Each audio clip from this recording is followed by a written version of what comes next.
Welcome to Masterminds in Maintenance, a podcast for those with new ideas in maintenance. I'm your host, Ryan. I'm the CEO and founder of Upkeep. Each week, I'll be meeting with a guest who's had an idea for how to shake things up in the maintenance and reliability industry. Sometimes the idea failed, sometimes it made their business more successful, and other times their idea revolutionized an entire industry. Today, I'm super excited. We've got Peter Horsburgh on the show.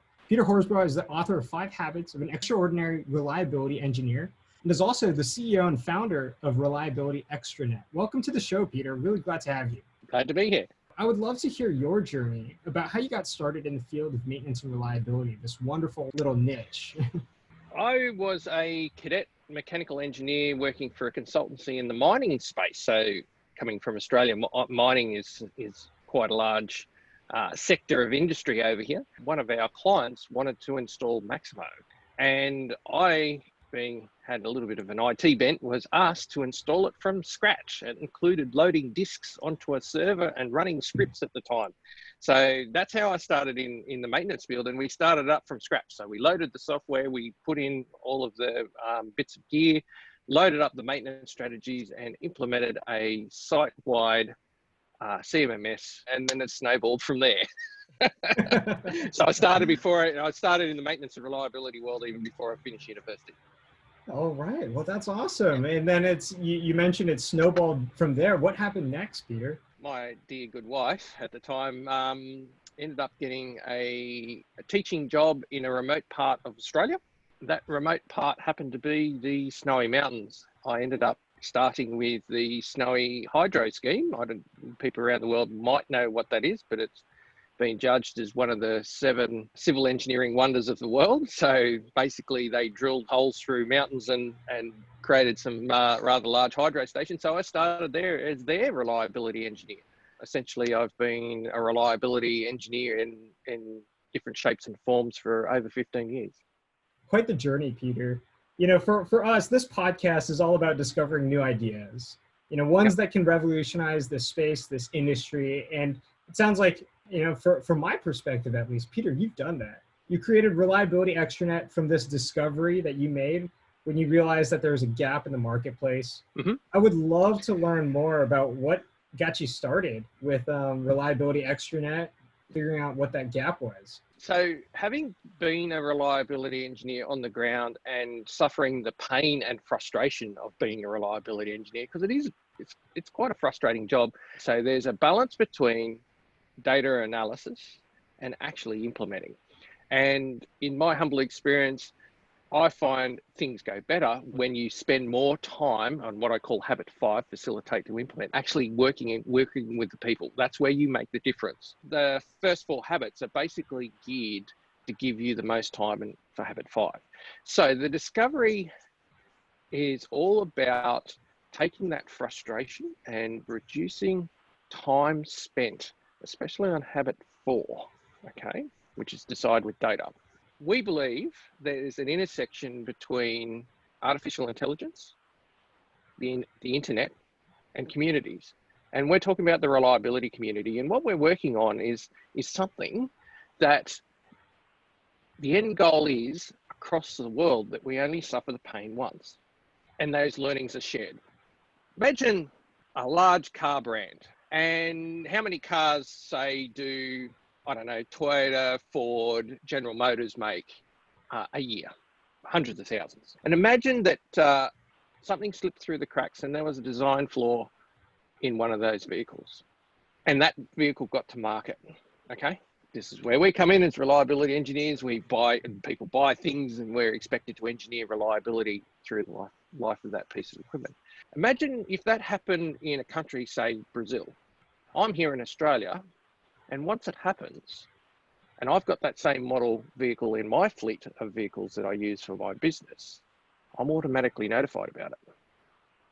And the learnings about what has happened and how to deal with it are automatically transmitted. And that's what we're working on at Reliability Extranet, okay? So Reliability Extranet is all about knowledge, tools, and data for reliability engineers. Some of our inspirations for this thing is Netflix. It suggests movies that you like to watch. This thing that we're working on is going to suggest improvements. I don't know if you guys have heard of MyFitnessPal. So when you type a food into MyFitnessPal, what does it do? Tells you all the information about it. So what I hear is it's really about sharing, spreading knowledge within the maintenance reliability community, taking that and ultimately enabling all of us to make smarter decisions around reliability of products, reliability of our equipment. So you wrote the book, 5 Habits of an Extraordinary Reliability Engineer. I'm just curious, what prompted you to write the book? First and foremost, it's a bucket list. A lot of the books that I've seen here in Australia seem to focus a lot on the technical side of reliability.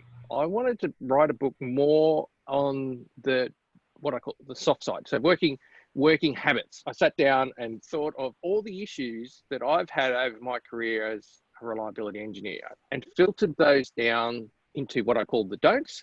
And then out of the don'ts came the 5 habits, the opposite to the mistakes. 5 habits are: identify, understand, question, decide with data, and facilitate to implement. Small, easy read so that people get it. Thank you so much for taking the time to share all of your experiences and knowledge. What's one of the most common things that you see within a plant that's manufacturing products to be reliable? What's the most common issue or problem that you see happen time and time again? Not identifying where the pain is. Okay, so habit 1. So I've come across numerous places where, they have failure and they have failure reports and all that sort of stuff. But what they actually miss out on, and it comes back to habit 5, facilitate to implement, is that brilliant technically, but when it comes to action on the road, not brilliant. And the reason for that is not bringing the team along on the journey. One of the takeaways, or one of the pieces of advice that I could give, until you've changed something, you've done nothing. Until you've made a physical change to a plant, people, or process, you've done nothing. You as a reliability engineer in a large organization may not be able to change that yourself. It requires you to rely upon a team. Bring the team along with you on the journey, okay, that you've discovered. And constructive conversations that lead to a decision that the team makes that makes the difference in the business.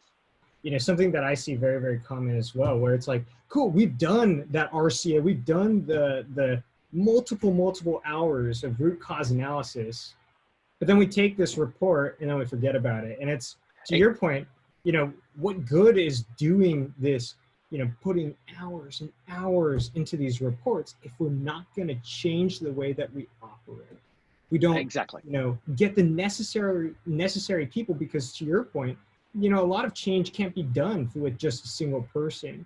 You've got to drive change, knowing what the data is telling you. Yeah. Put that information into something that is digestible by the audience and get them to make the decision, not you, them. Yeah.